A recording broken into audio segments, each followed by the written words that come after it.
बिस्मिल्लाहिर्रहमानिर्रहीम। अस्सलाम वालेकुम नाज़रीन, स्पेशल रिपोर्ट का आज का शुमारा लेकर मैं आपका मेज़बान आपकी खदमत में हाजिर। नाज़रीन, सबसे पहले मुल्क के मुख्तलिफ रियासतों में आज लोगों ने ईद मनाई है। उनको हमारी तरफ से, गुलिस्तान टीम की तरफ से ईद बहुत बहुत मुबारक हो। तो आगे बढ़ते हैं और स्पेशल रिपोर्ट में सबसे पहले हम बात करेंगे लॉकडाउन के हवाले से। अगर हम लॉकडाउन की बात करें तो आज जम्मू कश्मीर पुलिस ने जुमा के पेश नज़र श्रीनगर में लाउड स्पीकर्स पे ऐलान करवाया कि जो लोग हैं वो घरों में ही नमाज अदा करें, मसाजिदों का रुख न करें, क्योंकि कोविड-19 की चेन को ब्रेक करना है। ब्रेक करने के लिए जो लॉकडाउन नाफिजुल अमल है वो आज भी बराबर जारी रहेगा, कोई नरमी नहीं दी जाएगी। लोगों से गुजारिश है कि वो घरों में नमाज अदा करे और बाकी अगर कोई घर से बाहर निकलता है इन केस ऑफ इमरजेंसी वो सोशल डिस्टेंस या मास्क का ज़रूर इस्तेमाल करें। से बहुत बड़ा अपील, कोरोना वायरस की रोकथाम के लिए शहरी श्रीनगर में बंदिशे बदस्तूर नाफिजुल अमल है। तमाम लोगों से गुजारिश है कि वो अपने अपने घरों में ही मौजूद होकर रहें। तमाम लोगों से गुजारिश है, निवेदन है, प्रार्थना है कि आप अपने अपने घरों में ही मौजूद होकर रहें, घरों से बाहर आने की कोशिश न करें। और लोगों से अपील की जाती है कि आप जुमा नमाज अपने अपने घरों में ही अदा करें। कोविड बीमारी की वजह से, जैसे आप लोगों को पता है कि कोविड बीमारी बहुत ज्यादा फैल गई है, इसलिए बड़ा मेहरबानी आप जुमा नमाज अपने अपने घरों में ही अदा करें, वो आप लोगों की बड़ी मेहरबानी होगी। आज जुमा है, हमें उम्मीद है कि आप जुमा की नमाज अपने अपने घरों में ही अदा करें, कानून की खिलाफवर्जी न करें। जो भी शख्स कानून की खिलाफवर्जी करता हुआ पाया जाएगा उसके खिलाफ सख्त से सख्त कानूनी कार्रवाई की जाएगी।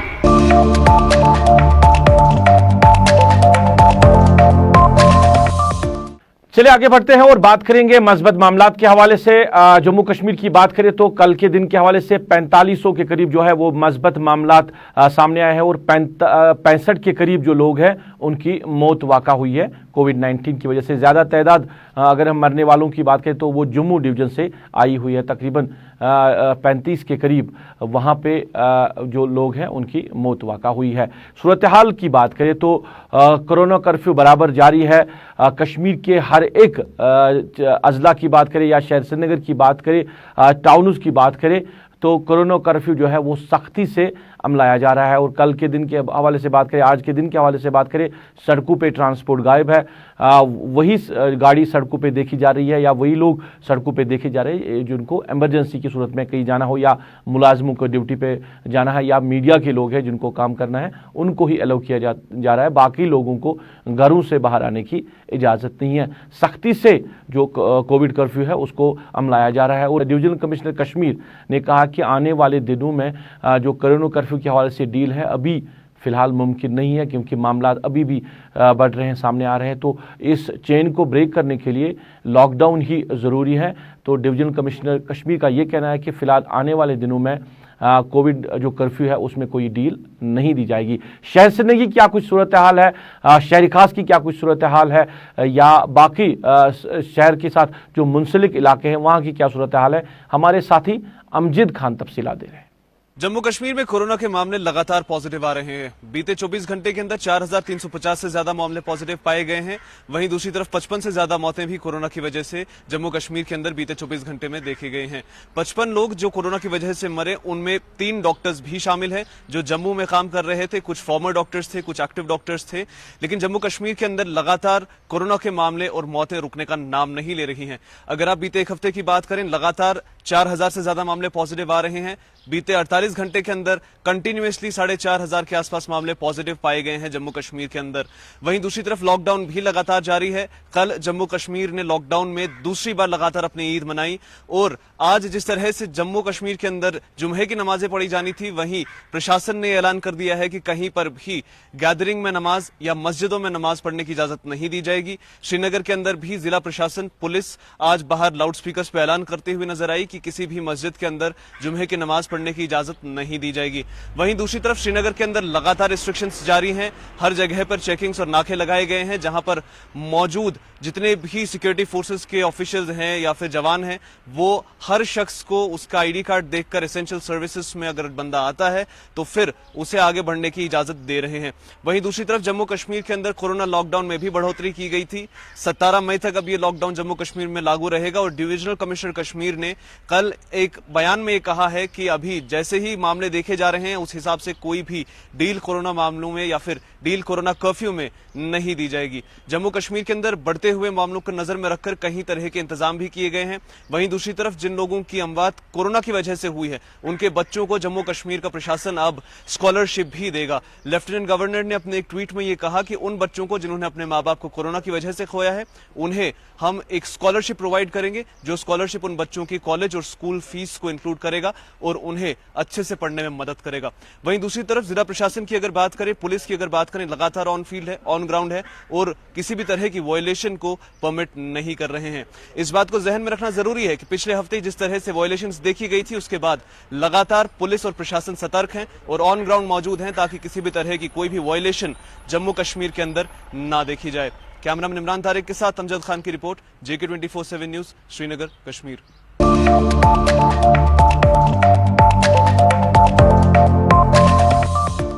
नाज़रीन, श्रीनगर की सूरत हाल आपने देखी, आपने सुनी। इधर बात करें जिला अनंतनाग से, तो जिला अनंतनाग में भी सूरत हाल ऐसी ही बनी है। वहाँ पे भी कोविड कर्फ्यू जो है वो नाफिजुल अमल है। जुम्मा के पेश नज़र किस तरह की सूरत हाल वहाँ पे बनी हुई है? क्या मसाजिदों में वहाँ पे नमाज हो गई है या कोई डील दी जा रही है कोविड कर्फ्यू में? पूरी तफसीलात के साथ हमारे साथी फिदा हुसैन। जुम्मा के पेश नज़र आज एक बार फिर सड़कें सुनसान नज़र आ रही है। अनंतनाग में आज कोरोना कर्फ्यू जो है उसका असर आज सुबह से ही एक बार फिर सड़कों पर साफ नज़र आ रहा है।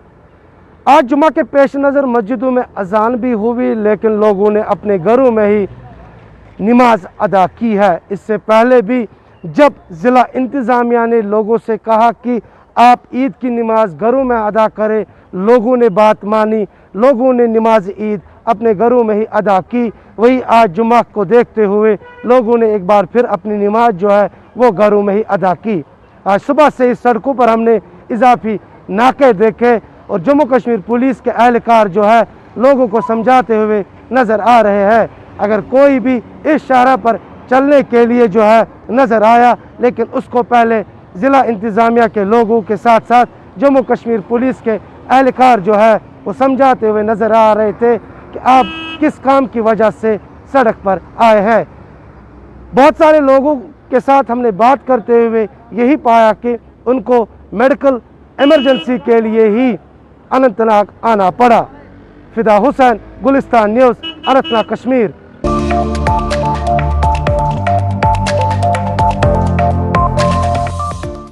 नाज़रीन, कोविड कर्फ्यू जो है श्रीनगर के हर एक अजला में अभी नाफिजुल अमल है। बडगाम की भी यही सूरत हाल है, वहाँ पे कर्फ्यू लगा हुआ है और पुलिस ने लोगों को कहा है कि वो घरों में बैठे, घरों से बाहर ना आए और ख़ासकर जो गाड़ियाँ चलती हैं सड़कों पे, अगर कोई गाड़ी इन केस इमरजेंसी जाती है तो उनकी बराबर पूछताछ की जाती है। लोगों को अलाउ नहीं किया जा रहा है। तफसीलात के साथ हमारे साथी मोहम्मद अशरफ डार। आज दूसरी ईद है और लगातार दूसरी ईद भी हमने देखा जगह जगह पे पुलिस की तरफ से जो है एग्जिट पॉइंट से उनको सील कर दिया गया है और किसी को जो है डिस्ट्रिक्ट की तरफ आने नहीं दिया जा रहा है। यानी हम ये कह सकते हैं जो कोरोना कर्फ्यू है सख्ती के साथ अमलाया जा रहा है। वहीं पर अगर हम बडगाम की बात करें, कल शाम को करीबन 8 बजे के करीब डिप्टी कमिश्नर बडगाम ने एक हंगामी प्रेस कॉन्फ्रेंस दी और उसने ये कहा कि जिस तरह से पॉजिटिव केसेस की तादाद बडगाम में बढ़ रही थी, कहीं ना कहीं उनमें अब तो रोकथाम लग रही है, क्योंकि जिस तरह से माइक्रो कंटेनमेंट जोन्स है वहाँ पर हम मास सैंपलिंग कर रहे हैं और लोग भी कहीं ना कहीं कोऑपरेट कर रहे हैं और इस वजह से हम जो है कोरोना वायरस को हराने में कामयाब हो सकते हैं। अब डिप्टी कमिश्नर ने ये भी कहा कि कोशिश हमारी ये रहेगी जो जहाँ पर भी मास सैंपलिंग हो, वैक्सीनेशन हो, उसको और भी तेज़ी के साथ बढ़ाया जाए ताकि जो अगर कहीं पर पॉजिटिव केसेस है उनको जो है आइसोलेट किया जाएगा। तो एक अच्छी कोशिश है। और दूसरा है कि लोग, सबसे बड़ी बात है कि लोग कॉपरेट कर रहे हैं। वहीं पर हम आपको ये भी बताते चले कि बड़गाम में एक खुशखबरी आई थी, जो कि यहाँ पर DRDO की तरफ एक हॉस्पिटल यहाँ पर तामीर करना था, उसके हंगामी बुनियाद पर काम भी शुरू किया गया था। अब किन वजूहत के बिना पर उसको जो है काम को रोक दिया गया है और ये भी कहा जा रहा है कि उसको जो है बड़गाम से शिफ्ट किया जा रहा है। और लोग जो इस सराउंडिंग में लोग रह रहे हैं, जो काफ़ी खुश हुए थे कि यहाँ पर एक DRDO की तरफ से एक हॉस्पिटल बनाया जाएगा, कोविड हॉस्पिटल, जो कि 500 बेडेड हॉस्पिटल होगा, वो यहाँ पर बनाया जाएगा। मगर ये उम्मीद भी जो बड़गाम के लोगों में जगी थी, अब कहीं ना कहीं उन लोगों में, उनके चेहरे पे एक बार फिर मायूसी छा गई है, क्योंकि लगातार हम ये देख रहे हैं कि बड़गाम इसी के दहाई में बना डिस्ट्रिक्ट है। आज भी यहाँ पर आप देखेंगे वही पुरानी बिल्डिंगें हैं, यानी कोई मास्टर प्लान नहीं है। मगर जिस तरह से अब बड़गाम में हॉस्पिटल आया था, उसको भी कहीं ना कहीं इस बार एडमिनिस्ट्रेशन का शिकार बनते ही नजर आ गया। गुलिस्तान न्यूज़ के लिए बड़गाम से कैमरामैन ज़हूर के साथ मोहम्मद अशरफ।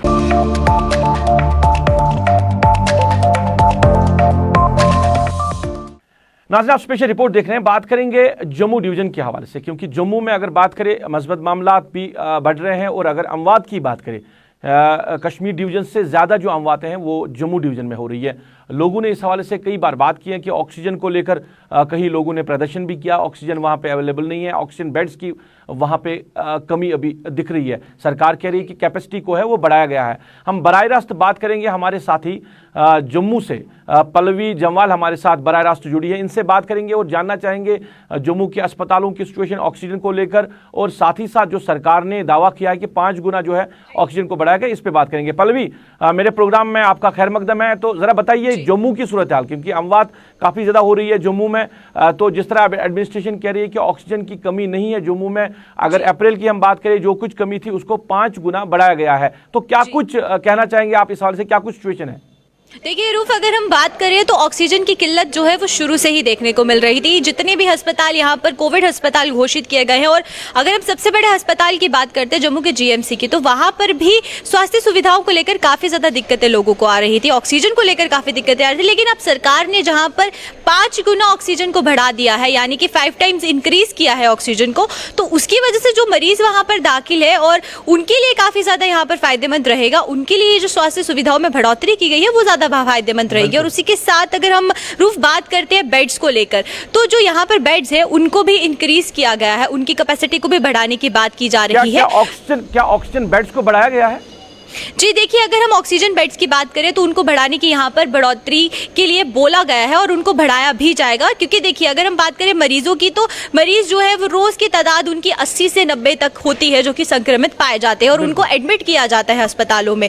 तो यहाँ पर अगर हम पिछले 24 घंटों की ही बात करते हैं तो जम्मू के GMC अस्पताल में 87 मरीज ऐसे हैं जिनको एडमिट किया गया है और उनकी जो नाजुक हालत है वो काफी ज्यादा नाजुक है। तो उस बीच हर एक तरीके का जो वहाँ पर सुविधा दी जा रही है, वहाँ का जो डिजास्टर वार्ड है उसको भी कोविड वार्ड घोषित कर दिया गया है और उसको भी कोविड वार्ड में तब्दील कर दिया गया है। तो ये जो बेड्स में इंक्रीज किया जा रहा है, सुविधाओं में बढ़ावा दिया जा रहा है, और सबसे बड़ी बात है ऑक्सीजन की, जहां पर 5 गुना बढ़ोतरी जो है वो ऑक्सीजन की कर दी गई है। तो ये एक बहुत बड़ी यहाँ पर जरूरत थी, क्योंकि कोरोना कर्फ्यू जहां लगाया जा रहा है, बढ़ोतरी की जा रही है चेन को तोड़ने के लिए, वहीं पर अगर स्वास्थ्य सुविधाओं की बात करते हैं तो उसमें भी तब्दीली की बहुत ज्यादा जरूरत थी और वो तब्दीली देखने को भी मिल रही है। और उसी के साथ अगर आप पिछले 1 महीने के डेटा की बात करते हैं तो पिछले 1 महीने में जितने भी जम्मू के अस्पताल है, अगर हम सुपर स्पेशलिटी हॉस्पिटल की बात करते हैं, गांधीनगर हॉस्पिटल की बात करते हैं, तो वहां पर पिछले 1 महीने में ऑक्सीजन की काफी किल्लत थी, ऑक्सीजन नहीं थी वहां पर। लेकिन अब वहां पर भी ऑक्सीजन उपलब्ध करवाई जा रही है। जो मरीज वहां पर है उनको ऑक्सीजन को लेकर कोई परेशानी ना हो, उसको भी ध्यान में रखा जा रहा है। जी, हम ये मान के चले कि जहां ऑक्सीजन की किल्लत थी, राहत मिली है जम्मू की आवाम को ऑक्सीजन को लेकर?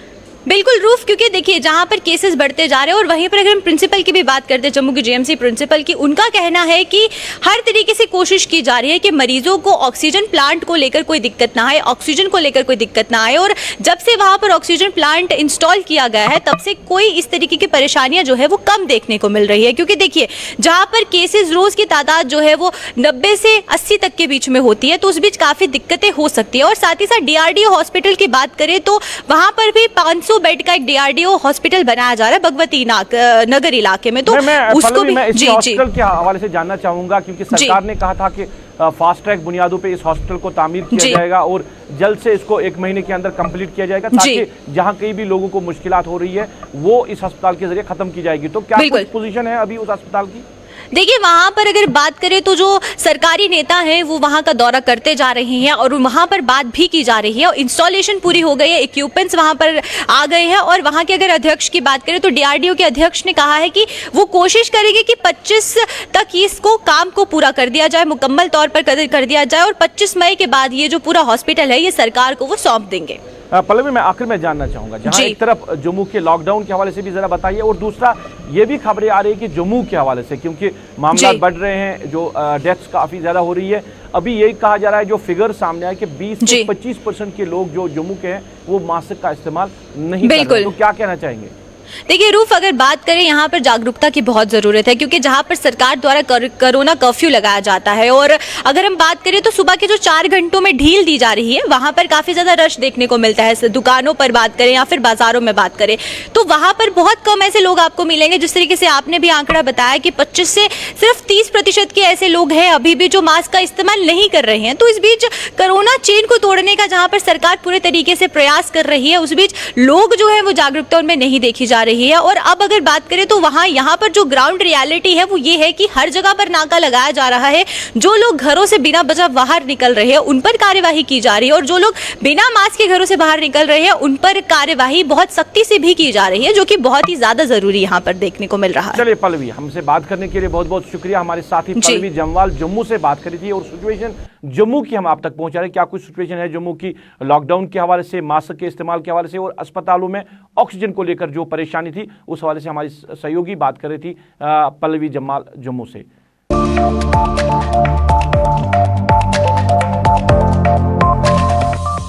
नाज़रीन, आप स्पेशल रिपोर्ट देख रहे हैं। बात जरा करेंगे दिल्ली के हवाले से। वज़ीर-ए-आज़म नरेंद्र मोदी ने आज वीडियो कॉन्फ्रेंसिंग के जरिए प्रधानमंत्री किसान सम्मान निधि स्कीम के तहत माली फायदे की 8वीं किस्त जो है वो जारी की है। इससे 9 करोड़ 50 लाख से ज़्यादा किसानों को 20,000 करोड़ रुपए से ज़्यादा रकम जो है वो मुंतकिल की जाएगी। तो एक बड़ा फैसला जो है सरकार ने किया है किसानों के हवाले से, क्योंकि इन हालात में किसान भी कहीं ना कहीं जो है उनको मुश्किलात हो रही है और किसानों ने कई एहतजाज भी किया है। तो क्या कुछ इस हवाले से तफसीलात है, हमारे साथी आसिफ रशीद तफसीलात दे रहे हैं दिल्ली से इस आज के इस video conferencing, live video conferencing के हवाले से। देखिए, मरकजी सरकार की तरफ से मुख्तलिफ रियासतों के आज करोड़ों किसानों को बराह रास्त फ़ायदा पहुंचाया गया और ये फ़ायदा कैसे पहुंचा, हम सबको याद है कि सरकार की तरफ से जो प्रधानमंत्री किसान निधि स्कीम यानी वज़ीर-ए-आज़म के नाम से जिस मरकजी मुआवनत वाली स्कीम का आगाज़ साल 2019 में हुआ था, उसके तकरीबन आज 2 से सवा 2 साल जब मुकम्मल हो चुके हैं, तो इस आलमी वबा के कहर के बीच सरकार एक बार फिर आगे आई है। जो सरकार ने वादा किया था उसके मुताबिक 8वीं किस्त के तहत मुख्तलिफ रियासतों के अंदर करोड़ों किसानों के बैंक खातों में आज करोड़ों रुपए सरकार की तरफ से डाल दिया गया है। आज सरकार की तरफ से करीबन जो एक बड़ी तादाद मुख्तलिफ रियासतों के अंदर सरकार की जो आदादो शुमार बताते हैं उसके मुताबिक आज 20,667 करोड़ रुपए सरकार की तरफ से 9 करोड़ 50 लाख से ज्यादा किसानों के बैंक खातों में मुंतकिल किए गए हैं। ये 8वीं किस्त अब तक जो सरकार की तरफ से जारी की गई है।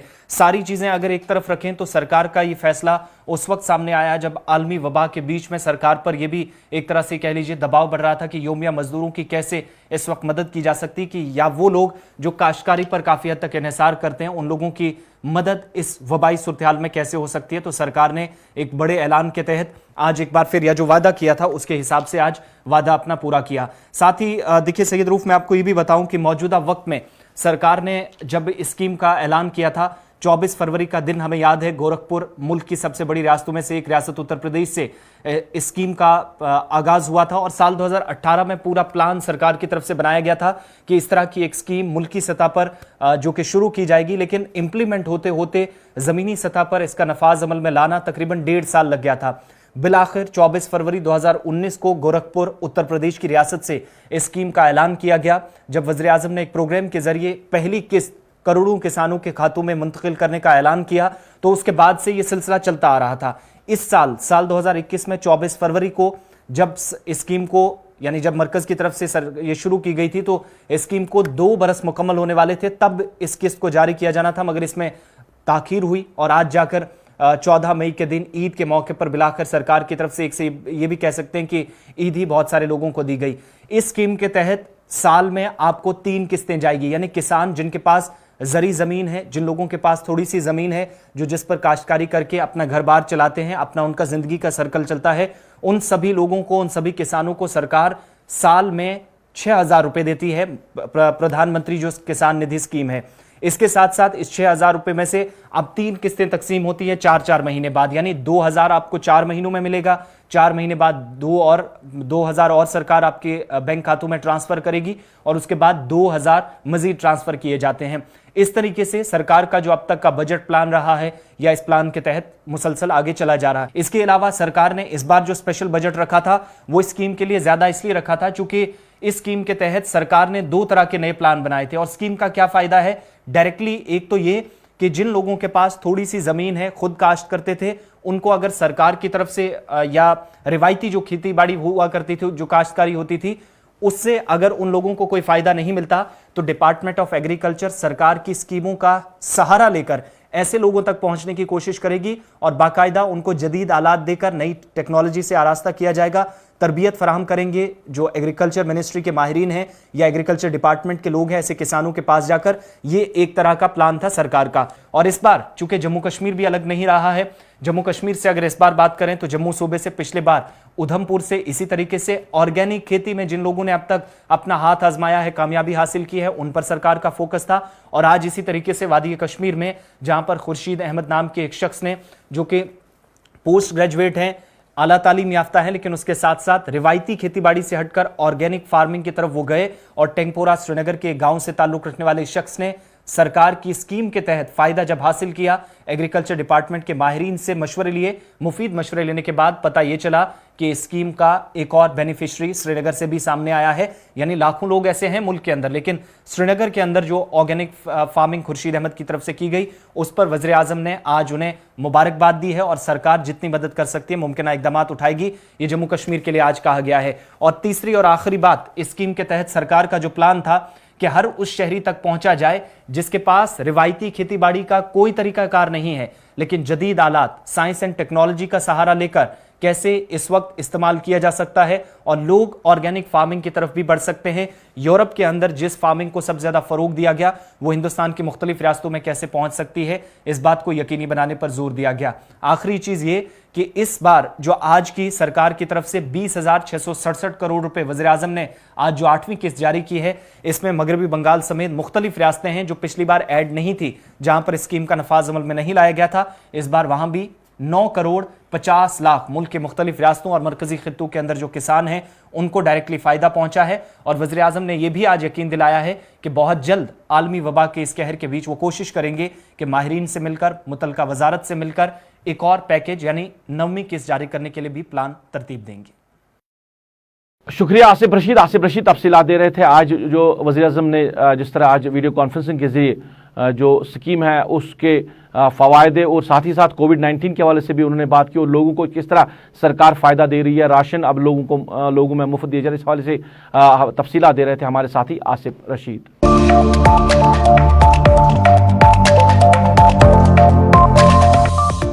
नाज़रीन, आप स्पेशल रिपोर्ट देखें। बात करेंगे अगर कोविड-19 के हवाले से, तो भारत की बात करें तो मामला जो है वो काफ़ी ज़्यादा बढ़ रहे हैं और लाखों की तादाद में एक दिन के हवाले से जो मस्बत मामला सामने आ रहे हैं और काफ़ी लोगों की मौत भी वाक़ा हो रही है। और बात करें तो भारत की जो सिचुएशन है, मुल्क की सिचुएशन है, काफ़ी ज़्यादा जो है ख़राब होती जा रही है कोविड-19 की वजह से।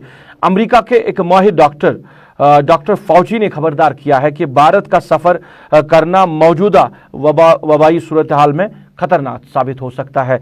उनका कहना है कि जो भी लोग सफ़र करना चाहते हैं भारत का, वो परहेज़ करे, वो अभी भारत ना जाए। उन्होंने कहा कि मुश्किल हालात में जो दीगर ममालिक है वो भारत के साथ मज़ीद ताउन बढ़ाए, क्योंकि ज़रूरत है इन हालात में भारत के साथ ताउन बढ़ाना और तभी बाकी मुल्क जो है वो भारत के साथ ताउन बढ़ा सकते हैं। तो उसी तरीके से जो ये चेन जो है कोविड-19 की, ये ब्रेक हो सकती है। सूरत हाल काफ़ी ज़्यादा गंभीर बनी हुई है भारत में, ये दावा किया है अमेरिका के डॉक्टर फौची ने। फौची क्या कह रहे हैं इस हवाले से हम आपकी नज़र करते हैं।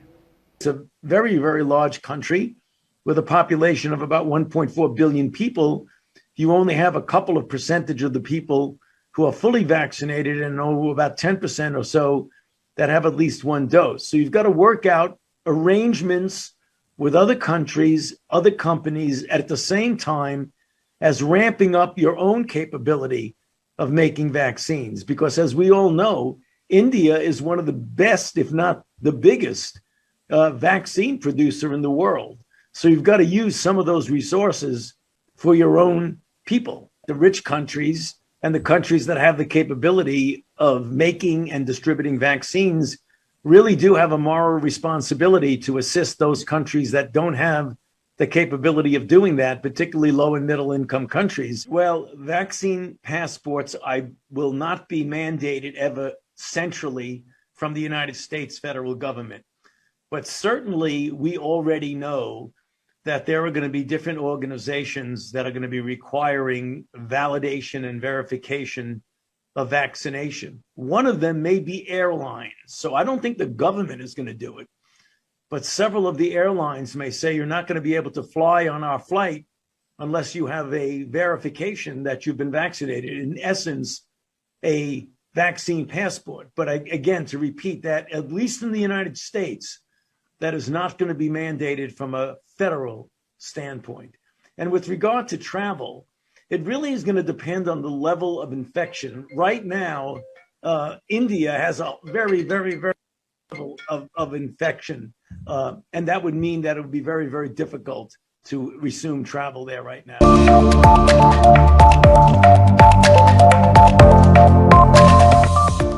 चलिए, डॉक्टर फौजी बात कर रहे थे मामलात के हवाले से, भारत की सिचुएशन के हवाले से। बाकी मुल्कों से भी उन्होंने गुजारिश की कि वो ताउन दे भारत का इस वक्त की सूरत हाल में, जहां कोविड-19 की जो लहर है, वबाई लहर जो है वो भारत में बढ़ रही है। लोग जो है मस्बत मामलात में काफ़ी ज़्यादा मुलाविस हो रहे हैं और साथ ही साथ अमवात जो है, क्योंकि काफ़ी ज़्यादा लोगों की मौत भी वाक़ा हो रही है कोविड-19 की वजह से। तो उनका कहना है कि इस चेन को ब्रेक करने के लिए अब दूसरे मुल्कों को सामने आना चाहिए, ताउन देना चाहिए भारत का, और साथ ही जो लोग भारत का सफ़र करना चाहते हैं उनको परहेज़ करना चाहिए अब अभी भारत जाने से। न चले नाज़रीन, था आज का स्पेशल रिपोर्ट। आज के स्पेशल रिपोर्ट में बस इतना ही।